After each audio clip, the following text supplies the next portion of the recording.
ঘেমে গেছি। এতক্ষণ আমার দিকে তাকাচ্ছিল, যেই ক্যামেরাটা অন করলাম মুখ ঘুরিয়ে নিল।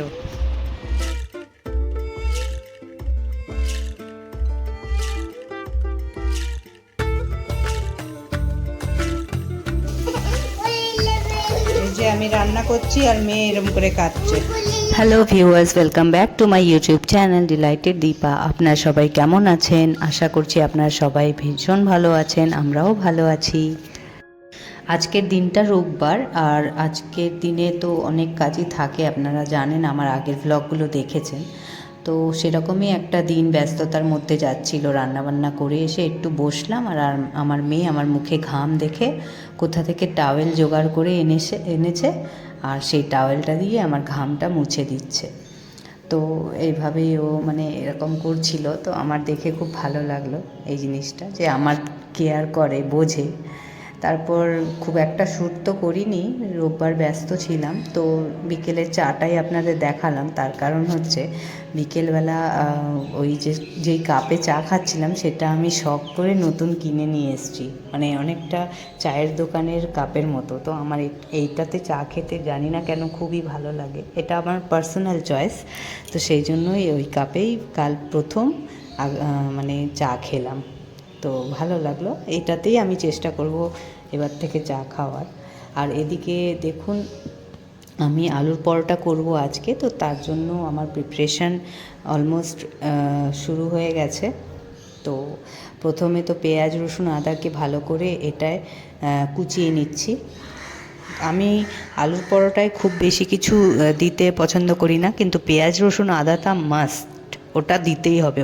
ও এইগুলোর ফ্লেভার ছাড়া আলুর পরোটা একদমই ভালো লাগে না। আমি এর আগে নিরামিষটাও আমি দেখেছি আচারের তেল ঠেল দিয়ে, আচার দিয়ে, তারপর ভাজা মশলা দিয়ে, অনেক কিছু দিয়েই মানে চেষ্টাও করেছি অনেক, আর এমনি খেয়েও দেখেছি। আমি দেখলাম যে পেঁয়াজ রসুন আদা দিয়ে যেটা করা হয় সেটার তুলনায় আর কোনোটাই মানে যায় না। এইটাই বেস্ট আমার লাগে আলুর পরোটায়। এই তিনটে জিনিস মাস্ট, এই তিনটে জিনিস যদি দেওয়া যায় আলুর পরোটা খুবই ভালো হয় খেতে। তো আমিও সেরকমই সিম্পলি বানাচ্ছিলাম। তো এই তিনটে জিনিস প্রথমে আমি কুচিয়ে নিলাম, তার মধ্যে মানে তার মধ্যেই আলুটাও আমি সেদ্ধ করে নিচ্ছিলাম কুকারে। তো সেদ্ধ হয়ে গেছে, আলুটা ম্যাশ করে নিচ্ছি সুন্দর করে। আর আলুটা যখন সেদ্ধ করেছি, এত সুন্দর সেদ্ধ হয়েছে, মানে পারফেক্ট ফর আলুর পরোটা, একদম পারফেক্ট সেদ্ধ হয়েছিল। তো এভাবে আমি রেখে দিচ্ছি একটুখানি, যাতে একটু ঠান্ডা হবে। আর এদিকে আমার মেয়ে যখন আলুর পরোটা করছিলাম তখন এরকমভাবে রান্নাঘর থেকে জিনিসগুলো নিয়ে এসে রাখছিল, আবার রান্নাঘরেই জায়গা মতন ফেরত রেখে দিচ্ছিল, মানে রান্নাঘর থেকে বের করছে একবার, আর একবার রান্নাঘরে গিয়ে রেখে দিচ্ছে। তো এই কাজ করছিল, এমনকি ভাতের হাঁড়ি ঠাড়ি এইসব জিনিসপত্র দিয়েও খেলা করছিল। তো ওর খেলা হচ্ছে, এই দেখুন, ওর ভাতের হাঁড়ি নিয়ে যাবে, হাঁড়ির উপর ঢাকনাটা রাখবে, তারপর পাশে একটা বাসন রাখা রয়েছে, সেই বাসন দিয়ে মিচিমিচি খাবার হাঁড়িতে রাখছে, তারপর আবার বাসনটা সরিয়ে দিচ্ছে, এইভাবে ও খেলছিল। তো এদিকে আমি রান্নাও করছি, পরোটা করছিলাম, আর এদিকে ও নিজের মতো করে খেলছিল। এরকম যদি রোজ রোজ নিজের মতো করে খেলা করে তাহলে আমার রান্না করতে কোনো অসুবিধেই হবে না। কিন্তু ও কি বলুন তো, কাঁদে, মানে ও রান্না করব আর ও আমার কাছে এসে বলবে কোলে নাও কোলে নাও, কাঁদবে। মানে আমার কিছুতেই মানে কোল ছাড়া থাকতে চায় না তখন, জানি না কেন। ও এমনি সময় খেলবে একা একা, যেই আমি রান্না করতে যাব এরকম ডিস্টার্ব করবে আমাকে। তো যাই হোক, ঠিক আছে। এদিকে কড়াই গরম করে নিয়েছি, দিয়ে ওর মধ্যে একটু সাদা তেল দিয়েছি। সাদা তেলে আমি ওই পেঁয়াজ রসুন আদাটা ফ্রাই করব, ওতে একটু লঙ্কা কুচিও দেব, নিজেদের ঝাল যেরকম আমরা পছন্দ করি সেরকম। তো পরোটায় আমি একটুখানি ভালো কড়া ঝালই পছন্দ করি, এই জন্য আমি লঙ্কাটা একটু বেশি করেই কোচাই। তো এই তিনটে জিনিস ফ্রাই করে নিচ্ছি, এর মধ্যে লঙ্কা কুচিও দিয়ে দেব, দিয়ে ওটাকেও ফ্রাই করে নেব সুন্দর করে। আর নুনটা আমি এখনও দিতে পারি, আর চাইলে আমি নুনটা ওই আলুর যখন আলু দেব তখনও আন্দাজ মতন দিতে পারবো। তো আজকে তো নুনটা আমি আগে দিইনি, আমি নুনটা যখন আলুটা ছাড়বো তারপরে আলুটার মানে কোয়ান্টিটি মেজার করে নুনটা আন্দাজ করে দেবো। কি এরকম করেই কাঁদে আমি যখন রান্না করি। তাকা আমার দিকে দেখি। ভিডিও করছি বলে তাকাবে না। তো এদিকে মেয়েকে সামলাচ্ছিলাম বলে একটু কড়াইতে তলা ধরে গেল। তো যাই হোক, এটা খুব একটা হাম করেনি, রান্নাটা ভালোই হবে। তো এবার আলুটাও আমি ছেড়ে দিলাম, ওতে একটু আন্দাজ মতো নুন দিয়ে দিচ্ছি, দিয়ে এটাকেও ভালো করে আমি কষিয়ে নেব। আলুটাকেও ভালো করে মিক্স করে একটুখানি ভেজে নেব, ভালো হয় খেতে। আলুটা যদি একটু ভেজে নেওয়া যায়, আর আমি তো একটু কড়া করেই ভাজি, মানে খুব এই যে হালকা ফুলকা নেড়ে আবার নাবিয়ে দেবো ওই রকম আমি করি না। তো এই আর একটু লাল করব, ভালো লাগে খেতে, খুবই ভালো লাগে। আর যখন আমরা আলুটা ভরে বেলি তখন ওই আলুটা বেরিয়ে যায় না, এরকম একটু বেশি ফ্রাই করলে এই জিনিসটা আমি দেখেছি। যে এই যে দেখুন লাল করে ভাজলাম, এটা যখন আমি বেলবো তখন বেরিয়ে যাবে না, মিশে যাবে আলুর সঙ্গে, আটার সঙ্গে, যে কারণে স্বাদটা আরও সুন্দর হয়, বেলাটাও দেখতে সুন্দর হয়। তো এরই মধ্যে আমার সব পুরঠুর বানানো রেডি। আর এদিকেই আমি এই মেয়েকেও খাইয়ে দিচ্ছি, তার কারণ হচ্ছে মেয়ের খিদে পেয়ে গেছিলো, ও ঘ্যান ঘ্যান করছিল, তো ভাবলাম ওকে খাওয়াই, তারপর আমি পরোটা ভাজবো।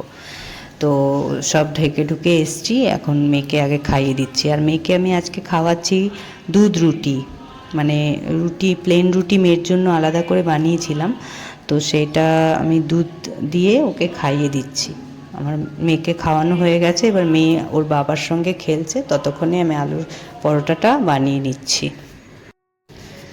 আজকে আমার হাজব্যান্ডের আসলে ছুটির দিন বলে একটু ইচ্ছে করেছিল, ও ভীষণই ভালোবাসে আলুর পরোটা খেতে।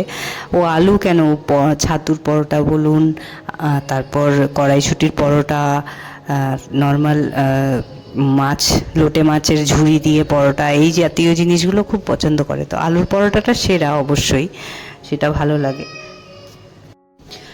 আর এই খাবারটা আমি জানি সবারই ভালো লাগে, আপনাদেরও নিশ্চয়ই আলুর পরোটা খেতে ভীষণ ভালো লাগে। তো আমি ভাবলাম আজকে এইটাই করি, রাতে খাওয়া যাবে, তো সেই জন্যই ভাবলাম যে এটা ভিডিও করলে আপনাদের সঙ্গেও শেয়ার করতে পারবো, সেই জন্যই আমি এই ভ্লগটা মানে করার ডিসিশনটা নিলাম। তো আর এইখানে দেখুন আমি প্রথমে রুটিটাকে ভেজে নিয়ে তারপর তেল দিচ্ছি। আর এরকমও করা যায় যে প্রথমে তেল দিয়ে তার উপর রুটি দিয়ে দেন ওটাকে ভালো করে ফ্রাই করা। তো দু রকমই আমি করি। এটা যেহেতু প্রথম পরোটাটা, তাই জন্য শুকনোতেই প্রথমে ফ্রাই করে তারপর তেলটা দিলাম। এর পরের পরোটাগুলো যেহেতু চাটুটা অলরেডি তেলে ভরে গেছে, তো তেল দিয়েই করব পরেরগুলো। তো এইভাবেই আমি পরোটাটা বানাচ্ছি। আর এটা আমি সম্পূর্ণ আটার পরোটা করছি, ময়দাটা আমাদের বাড়িতে খুব কমই হয়। ময়দাটা খেতে যদিও ভালো লাগে, কিন্তু শরীরের জন্য ডেইলি খাবার হিসেবে ময়দাটা আমার মনে হয় খুব একটা খাওয়া ঠিক হবে না। তো আটারই পরোটা আমার কাছে পার্সোনালি ভালো লাগে। আটার পরোটায় আটার লুচি, আটার রুটি, সব রকম মানে আটার জিনিসগুলোই আমার খেতে ভালো লাগে। তো ময়দার যদি খেতে হয়, সেই বাইরে থেকে পেটাই পরোটা হোক, নান পরোটা হোক, এই জাতীয় খাবার বাইরে থেকে এনেও খাই এক এক সময়। ঘরে করলে ভীষণ মানে কমই করি বলতে গেলে, রেয়ার। আমি ময়দাটা ঘরে অতটা মানে ইউজ করি না। তো কোনো দিন ইচ্ছে হলো আনলাম, করলাম, সেটা আলাদা। তো হয়ে গেল বানানো পরোটা। তো আমি আমার হাজব্যান্ডের জন্য, আমার জন্য বেড়ে নিচ্ছি। আর এদিকে একটু যদি ধনেপাতা চাটনি হতো ভালো হতো, তো ধনেপাতা যেহেতু ছিল না সেই সময়, তাই টমেটো সস দিয়েই খাচ্ছি, খুব ভালো লাগে সস দিয়ে খেতেও। আর এদিকে মেয়েকে আমি ঘুম পাড়াতে চলে এসেছি। তো মেয়েকে ঘুম পাড়িয়ে দিয়ে ব্লগটা এখানেই শেষ করব আজকের জন্য। আবার দেখা হবে নেক্সট ব্লগে, আপনারা দেখতে থাকুন। ভালো থাকবেন, সুস্থ থাকবেন। অবশ্যই আমার চ্যানেলটাকে সাবস্ক্রাইব করে দেবেন যারা করেননি, আর যারা আমার সাবস্ক্রাইব করে আছেন তারাও প্লিজ আমার ভিডিওটা ভালো লাগলে লাইক করে দেবেন। মেরেছিস? টিকটিকিকে মেরেছিস? এরম করতে নেই।